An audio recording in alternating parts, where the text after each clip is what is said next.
Welcome back to Fully Stokes. This is Sarah Stokes, your hostess. Cody is actually here, but he's not on camera. Say hey, Cody. Hey, Cody. There's Cody. Because I'm interviewing my good friend, Tera Pruett. Tera Pruett is amazing. She's another very successful entrepreneur. More than that, she's a coach, she's a fitness coach, and in many ways, I think a life coach for her clients. She's a friend of mine, and she's a leader of multiple things. You're going to hear all about that pretty soon. She's already been one of our guest speakers at one of our Thrive WNC Women's Entrepreneur Network group events, and hopefully she'll be speaking in February in Charlotte, and another event. So we're going to glean some of her knowledge and wisdom today. Follow along, follow her on Instagram and social media, and you can see the other events coming up too. So as always, I am a senior loan originator or a senior mortgage advisor with Coast to Coast Mortgage Lending. So I can help you with all your home financing needs. But my favorite thing to do is to connect people and to interview people and help women entrepreneurs with other women entrepreneurs that are successful. So that's why Tera Pruett is here today. So welcome, Tera. Thanks for coming. Thank you. And you're really good at that, by the way. Thank you very much. That is a gift of yours.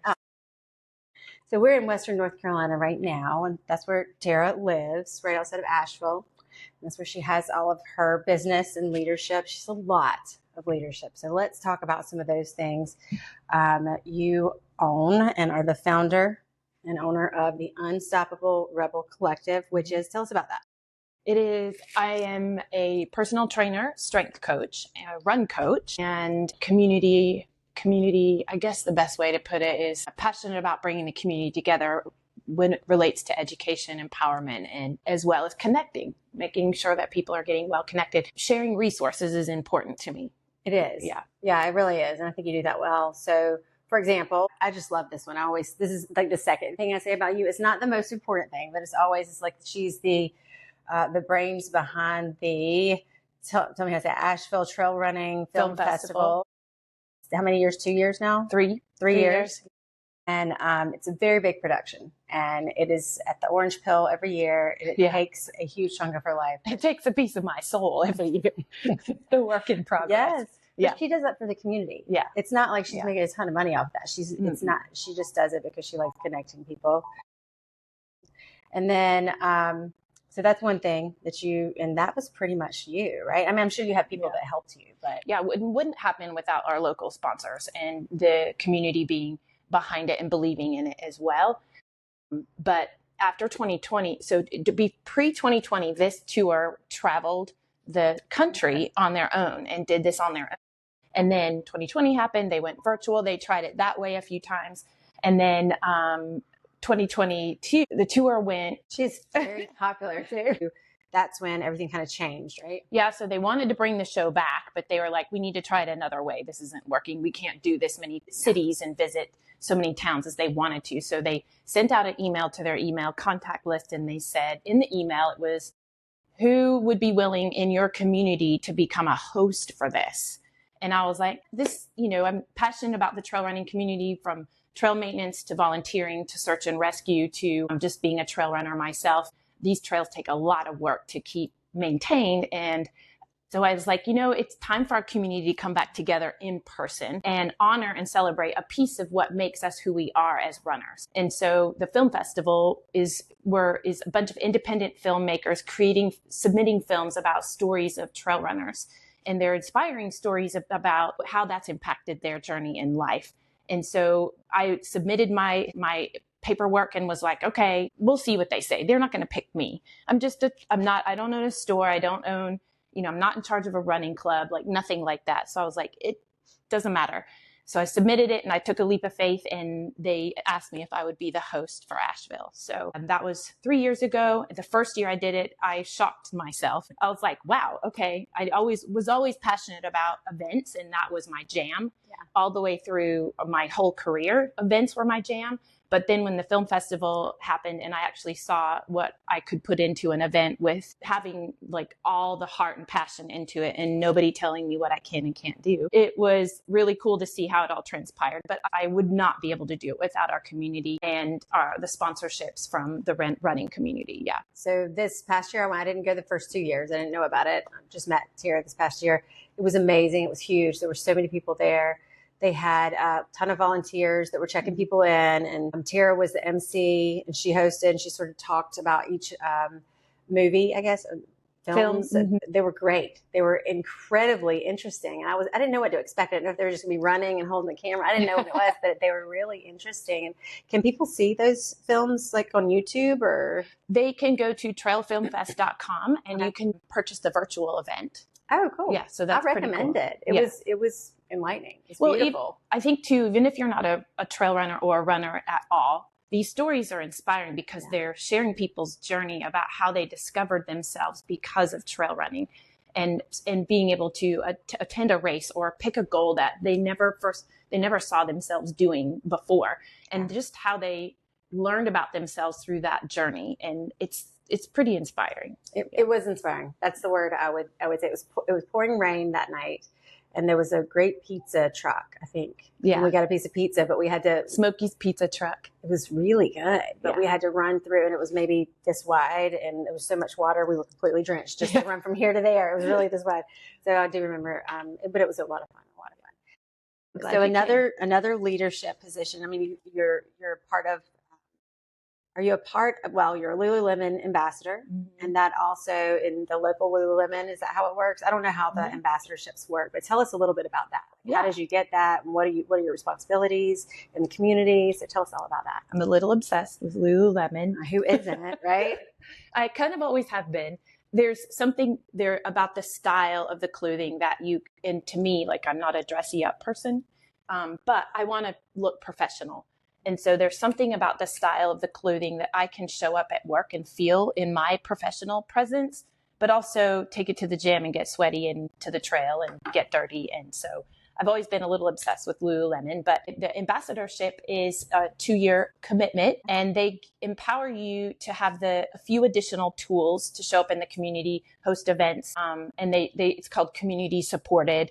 And so they also have other ways that you can apply for grants if you want to do bigger things in the community, and Lululemon supports in some other ways. And they also were, I still can't believe how supportive they were after the storm. After Helene, they stepped up and really supported their ambassadors as well. So they were able to help me purchase a couple of pieces of equipment so that I could get a little bit of a jump start back into my business after Helene. So they've been amazing. I've been very, very blessed, and also being able to have a little bit bigger voice in having community events. So I've had a few events there, including the most recent one was a Run Strong event to bring our runners in Asheville back together to honor the 1 year of Hurricane Helene and how much we've overcome and pulled back together as a community. And we've just been able to rise in just another way. They've been very, very supportive. Yeah. Shout out to Lululemon. Thank you so much, Lululemon and Tera, for all that you do for the community. That's amazing. So you mentioned Hurricane Helene and them helping you purchase equipment. Tell us a little bit about your experience, if you don't mind. It's not on our talking points, but just tell us. So your whole place is gone, right? Yeah. Much like all of us in the community, we were not anticipating this to be as devastating as it was. But I was planning to run a race that weekend, so we were heading out of town. I went to clean the gym before because I wasn't going to be home for a few days. And I went to clean the gym, move some things, and I kind of had this weird gut feeling that maybe I should move all my equipment to the back of the room just in case there gets some water in it. And little did I know we would have completely been engulfed, like 6 inches from the ceiling. Completely flooded. And so finally got back into my gym space to check it out about a week later. And I just couldn't believe how much was not only gone, but just that pure devastation of everything around us. And just a lifelong dream to see it just washed away, or basically 3 feet of mud. You're just kind of like, okay, well, I started from scratch and saved up equipment in our garage for 10 plus years. We can start over again. It's okay. As long as we're all okay and our community is in a place that we've all spent this past year just getting back on our feet. And I had a landing place, thankfully, at Caffeine and Fitness. He brought myself and another trainer that was in my space into his home and fully welcomed all of us and our clients and just made us feel like family immediately. So that was exciting to just feel like within a few weeks I had somewhere that I could work again. I didn't have to miss out on seeing my clients and loving on them as they're recovering as a community as well. So very, very blessed to have that opportunity. And I think too that just from my upbringing, I choose to look at these challenging moments as a place to overcome and rise versus feeling defeated. And like my initial response was, well, what do we do? And how can we fix this? And what's the next step? And like, I want to take care of it. I want to make it all better. Right.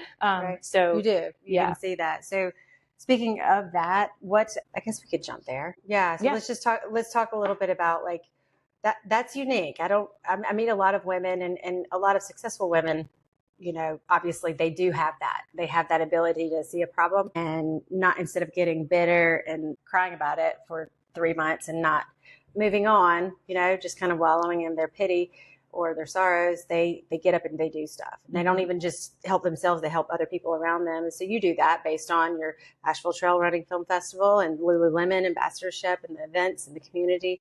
And then this happened as well, but that started probably when you were younger, right? So tell us about it. I just had a pretty rough childhood, split home, which is not uncommon, but we moved around a lot. My parents were split in different parts of the country, just not as very dysfunctional family, and lots of ups and downs and being shifted around, sometimes living with family, sometimes living with friends, sometimes just wondering where we were going to live. And my freshman year of high school, I was given an opportunity to go to boarding school. And I don't like to say that because I don't like it to sound like I came from a bunch of money and would just chose to do that. But I paid my way through boarding school so that I could step away from the family and become my own right away. What? And this is news to me. That's amazing. And I didn't look at it at the time like that because I thought boarding school was terrible. But I learned independence and how to handle money and how to save up for things and how to purchase things you need versus things you want. And just that immediate independence. I think I was born out of the womb independent and like, don't tell me what to do. Yeah.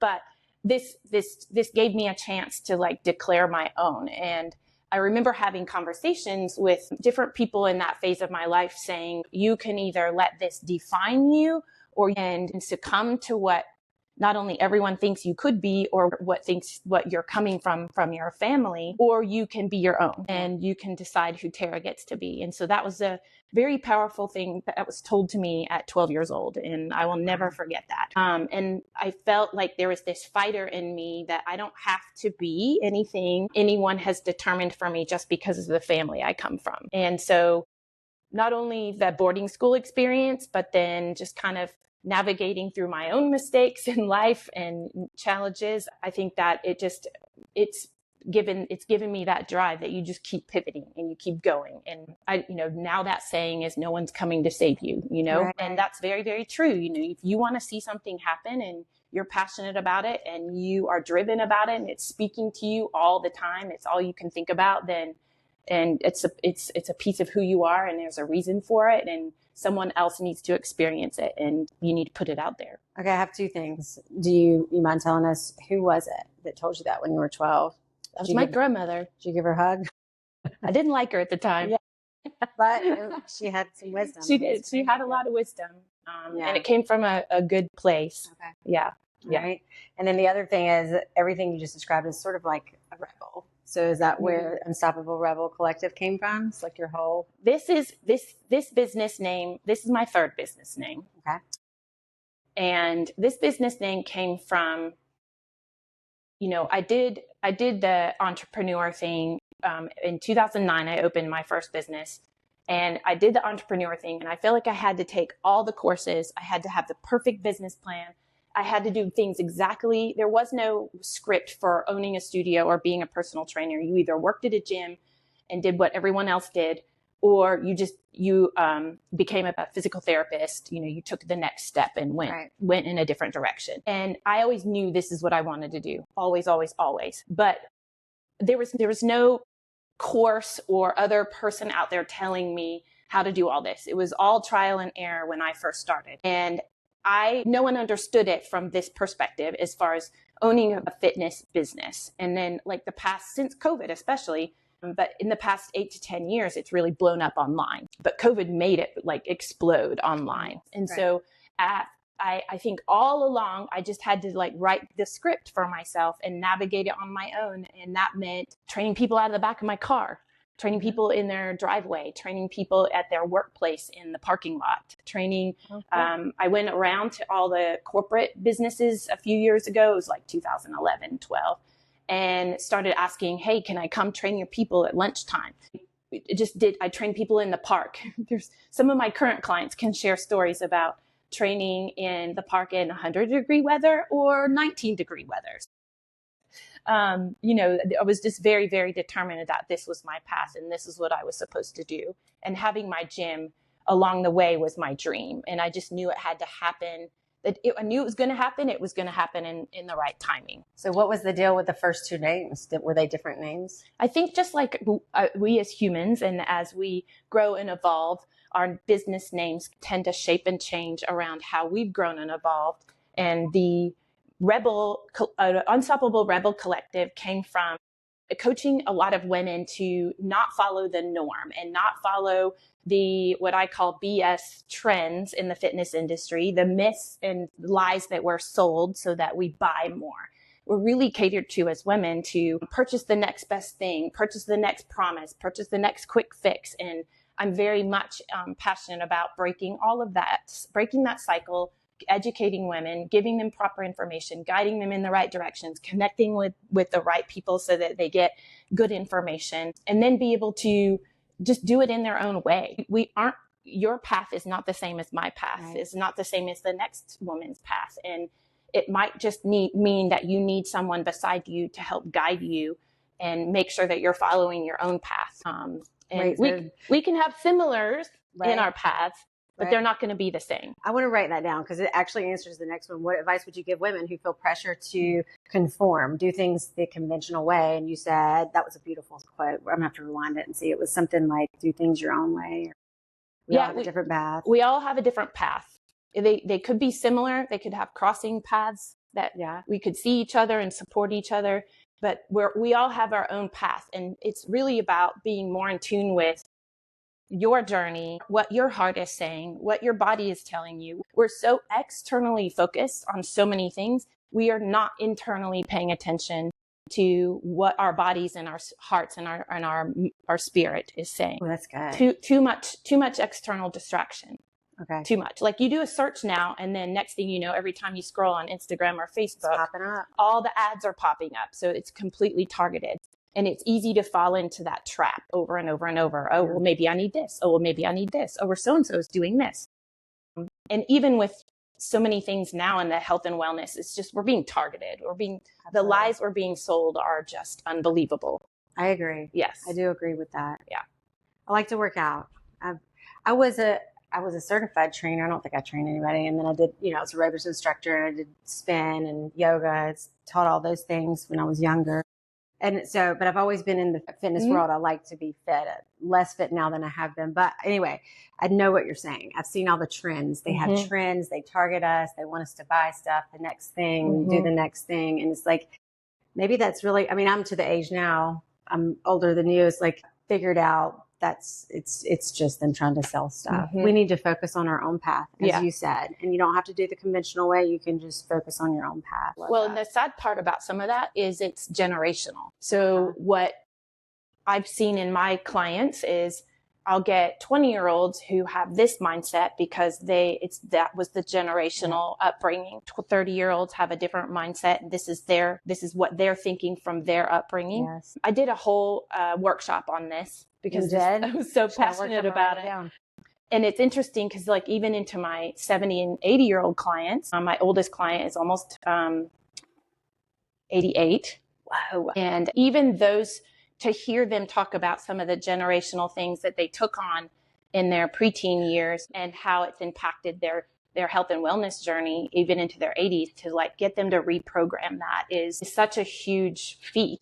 That's my mission, is that when reprogramming the BS lies we're sold.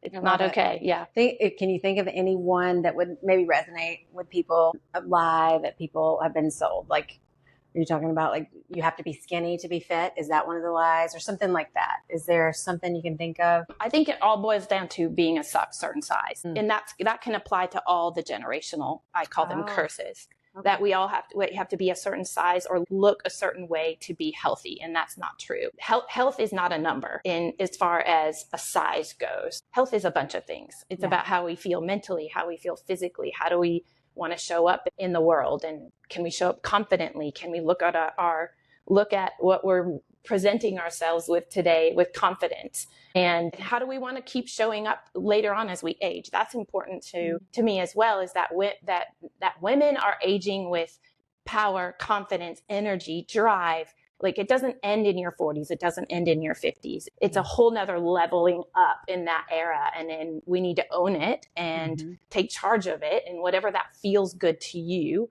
that's what that continue to chase that. We don't give that up. And if you didn't know what it felt like, it's never too late to start. Never too late. Never. Yeah. So your client who's in her 80s, is her workout routine in a chair or no? She gets up and she does the same stuff. I love that. I've seen this. She's deadlifting and pull-ups. She's doing deadlifts, pull-ups. 88 years old. Yes. She's crushing it. That's what I want to do. And so it's just consistency, showing up and doing it, right? Yeah. I tell people to lift heavy, and that could mean something different to you today than it would be in 6 months. Right. And it will mean something different to me today than it might have been 5 years ago. You know, lifting heavy is relative to where you start in your journey and where you're at in your journey. Okay. But yes, I firmly believe you should be lifting heavy in some capacity. So I'm going to go join her. I think you could probably go on her website. Can they sign up for a session with you on your website? Do you have like package deals? We have package deals. The website, once you visit the website, it initially prompts you to just go ahead and submit a form to set up an appointment. But yeah. And that's terapruett.com? terapruett.com. It's TERAPRUETT. Yes.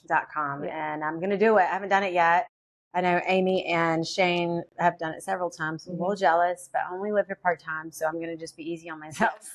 I'm going to come and see you, and I'm going to ask you to teach me how to deadlift, because I struggle with it. I've tried. Everyone should know how to deadlift, but especially females. It's just huge for. I don't know. Yeah, there's something in the form. It's so powerful. It is the most powerful move. Women should be lifting heavy for muscle preservation and muscle building, as well as bone density. We want to be loading the large bones in our body, our hips, our legs, and our spine. And those two things together are setting you up for a quality life later on in life. We have to be protecting our bones and our muscles. Right. It is the two major things to not only longevity, which is a hot word right now, but for quality life as we age. I want to get off the toilet. Right. I want to be able to sit on the toilet. I want to be able to go down and up and down the steps. I want to chase my grandkids. I want to have energy. I want to feel strong. And I don't want someone telling me I can and can't do the day-to-day things in life. I don't either. Yeah, I don't either. And I think so. It's just staying consistent, working out, lifting heavy. Well, and that's the thing. This is the piece that people miss. And I still have to preach this to my clients a lot. It's about putting the 1%. Some people say 1% every single day. 1% is better than going all out and being crippled for the next few days. And then you can't do anything. That.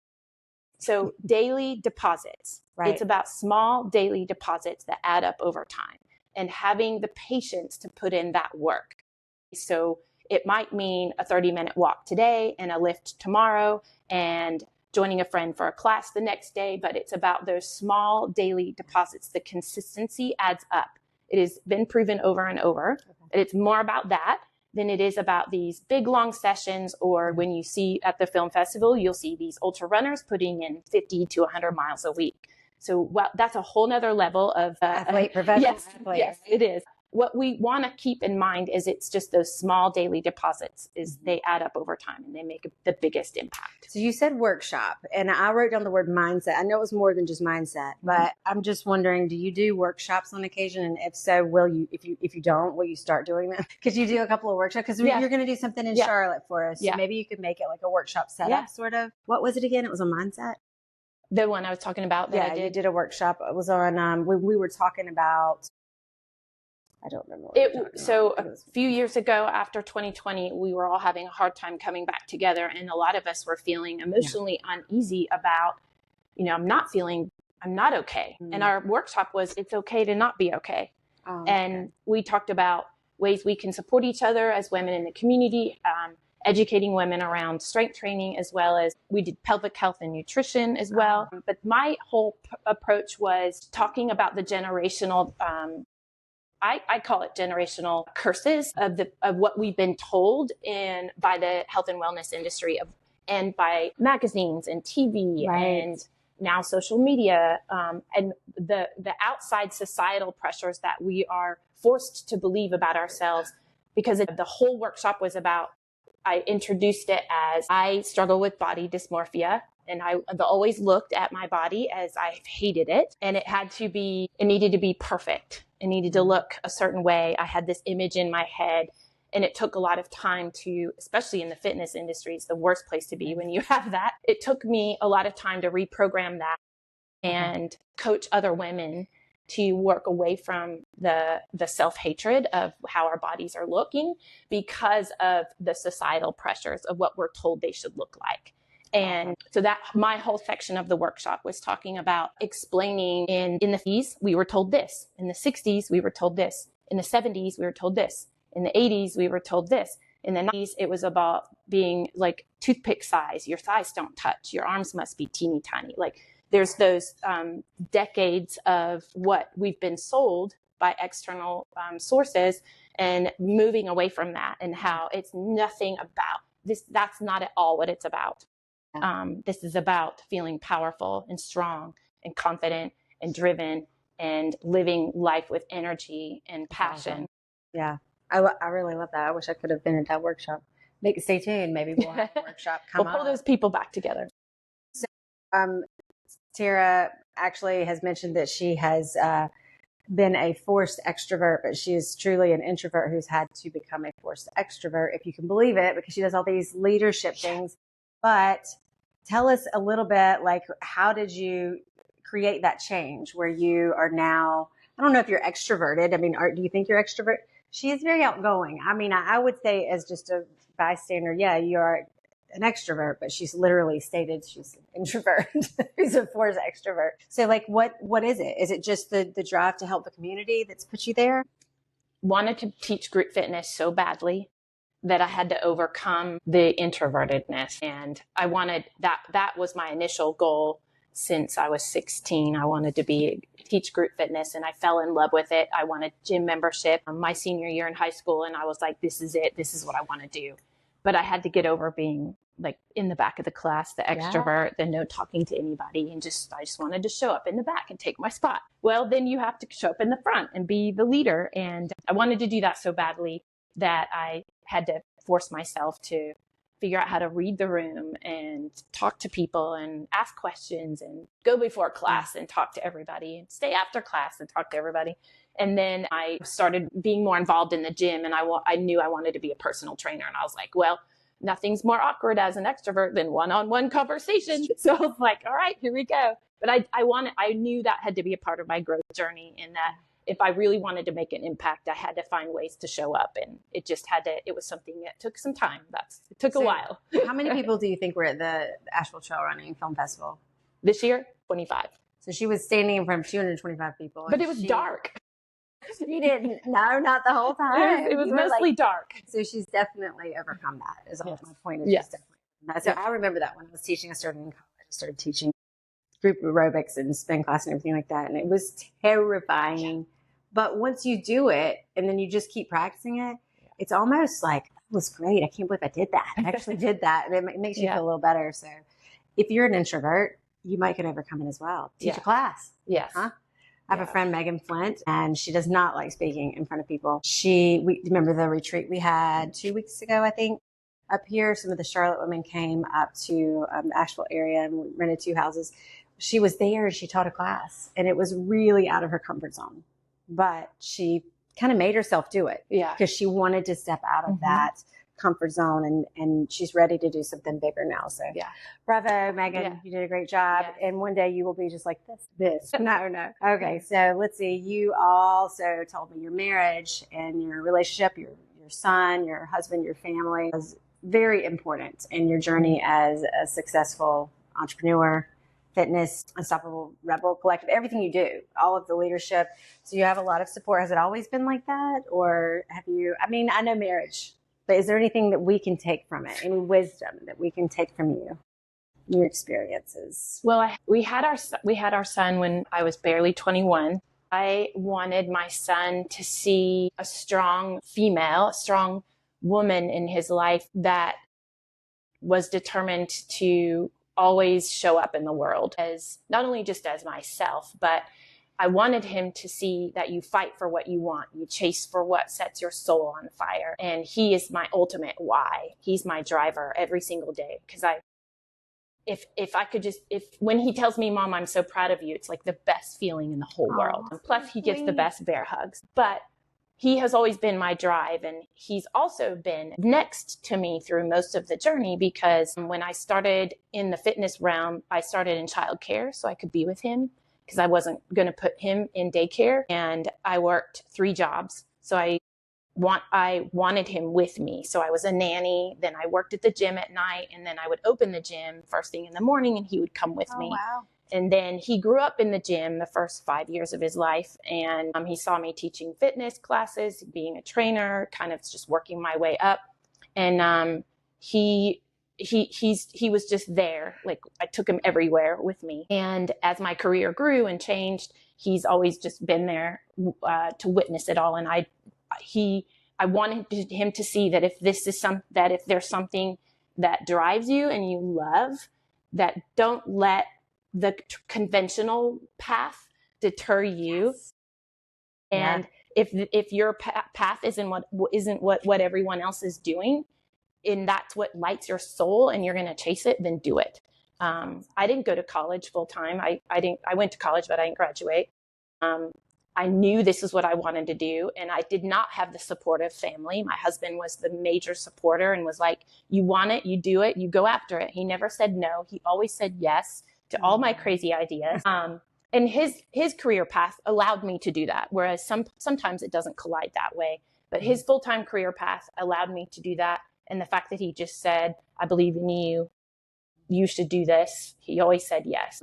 So I was like, all right, I can't let my son down. And my husband said yes, so can't let him down, And that support, was the biggest reason that I was able to chase all the things that I've been able to go after. Yeah. Well, not on our talking points, but you happen to have a fabulous sister. Yes.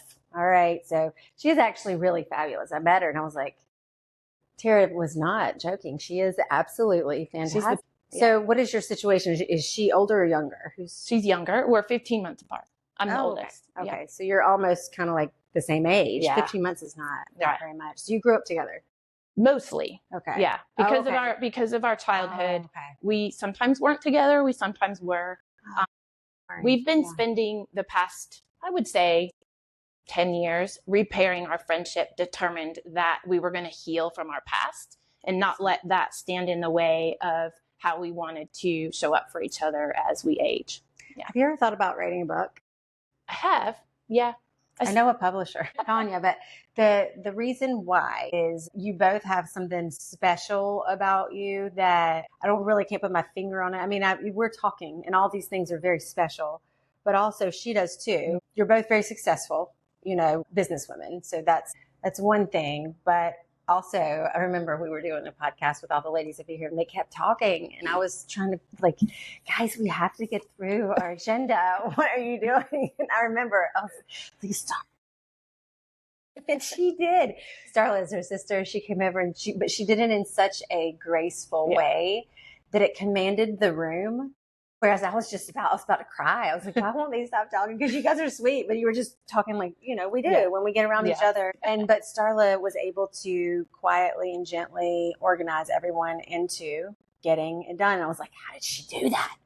It was very special. Yeah. She's very passionate about her job. She's a principal, and she's not only wanted to heal her on her own personal journey, but her main driver is to show up not only for the kids, but to empower those teachers in ways that I don't think a lot of principals do. Like, she truly cares deeply about her staff and her community. And I think she's the best, not just because she's my sister, but it's been important to both of us to witness each other in our jobs. And it's rare. And so when we do, I'm just like, wow, she amazes me in so many ways. Yeah. You're she's both very gifted. Yeah. And they do build each other up, and they take each other very seriously in their relationship, their time together, because she lives on the opposite coast. So you don't get her. You can't just hop down the road and have dinner with her, So hopefully she'll be here. Yes. Soon. Though. So anyway, I think you and your sister both have something very special. It must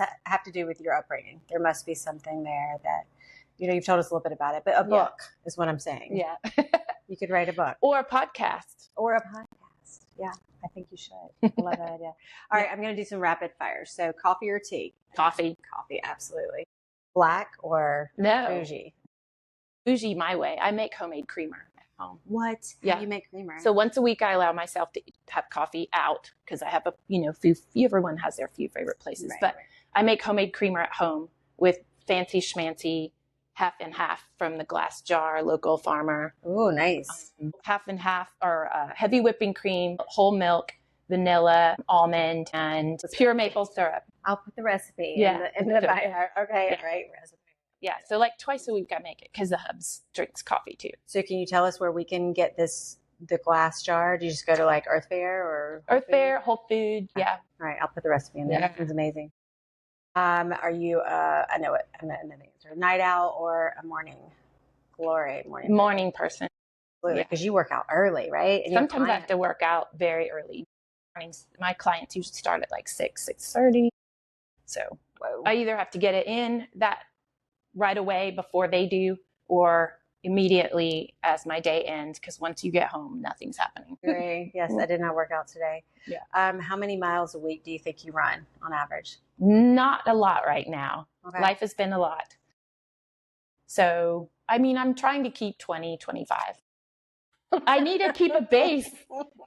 So when when I train for something, I'm not starting all over again. Yeah. So I had just met Earth for the first time, and we had gone out to Lake Lure to check it out, the whole scene, decide where we were going to have our event. And so we were in a caravan, and there was a car in front of me and in my car, and three ladies got out of our two cars. And I was like, where's Tara? And I was like, is she going on a jog? Did she try to get a jog in real quick? Because I was like, she's so fit, So anyway, do you ever do that though? In between clients? I do. Just get it in? Yeah. Yes. I honestly do too. Yeah. Like I used to do it on my lunch break. Because if you go home, you're exactly right. Yeah. There's no way you're going to get it in. Yeah. So is there anything else that you would like to share with the listeners?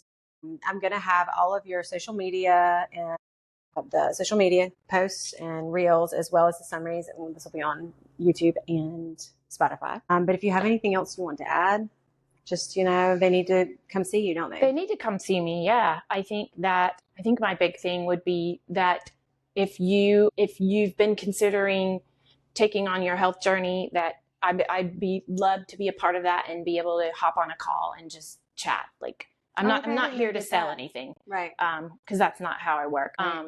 I'm all about building community connections, relationships, and for you to feel seen and heard on your journey. And I'm not going to always have answers, but I can at least help guide you in good directions. And she'll be in Charlotte somewhere around February, we think. And she's going to be a special speaker on a panel with a couple other really fantastic ladies too. Stay tuned for that. Thank you so much for sharing your heart. We just really appreciate your story. It's very moving. Everything about you is inspiring. And stay tuned. All right. Thanks. See you next time.